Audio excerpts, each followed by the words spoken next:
The person we're going to talk about today is one of the most famous and well-loved composers of all time. His name was Mozart, and he's one of the most important people in the history of classical music, and in the history of Western music as a whole. Mozart was born in 1756 in Salzburg in Austria. He was the last to be born of his parents' 7 children, although only 2 of these children survived childhood.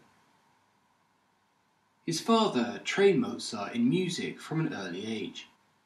From the age of 3, he was playing an instrument that's similar to a piano, and at the age of 4, he had started writing some of his own music. When he was only 5 years old, he gave his first performance at the university in the town where he lived.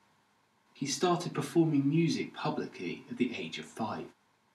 When someone is extremely talented like this, at an early age, there's a word we use in English, a prodigy.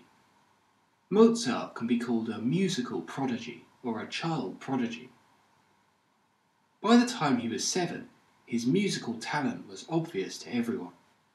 There's one story about him that says that when he was 7, he picked up a violin and started playing it, even though he'd never learnt how to play the violin before. He just looked at the music written down on the paper and used his natural ability or his intuition to play it. He became a master of many different musical instruments. Mozart's father was also a musician, and so was Mozart's sister.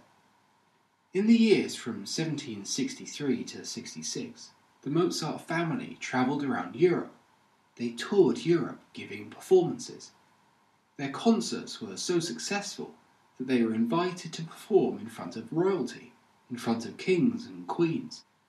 The Mozart family went to Britain, France, Holland, and other parts of Europe.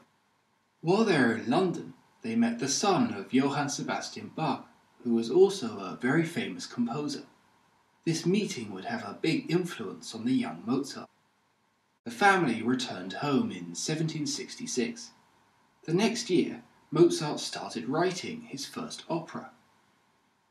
3 years later, the family went on another tour of Europe, this time to Italy. While they were here, Mozart studied Italian opera, which was the most famous in the world. Italy is really the home of opera.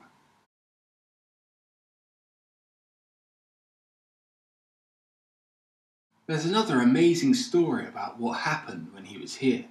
While he was in Rome, he went to a church in the city and heard a piece of music being performed by the choir there. When Mozart got home, he wrote down the whole piece of music just from his memory. From this point on, he started writing some of his most famous works, such as works for violins, pianos, and choirs. It was around this time that he met a woman who would later become his wife. They got married in 1782 and had 2 children.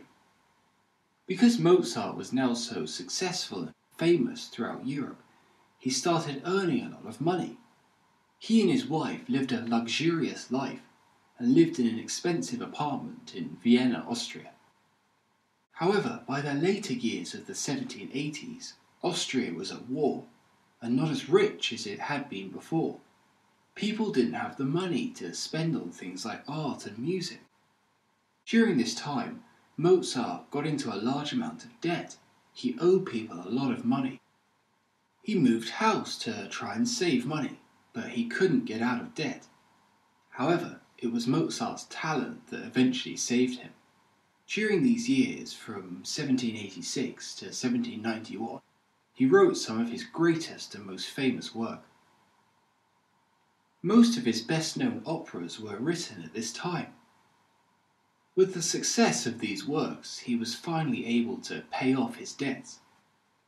Mozart died later that year, 1791, at the young age of 35.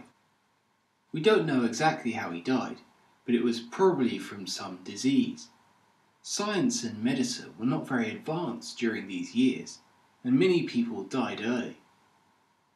By the time of his death, Mozart was already seen as a great composer. He was famous across Europe, and many people came to his funeral. His music would have an enormous influence on the composers that lived after him. Beethoven, for example, is famous for having learned from Mozart's music. He was born only 15 years after Mozart. Along with Beethoven and Bach, Mozart is usually seen as the greatest composer of all time, or one of the most important people in the history of music.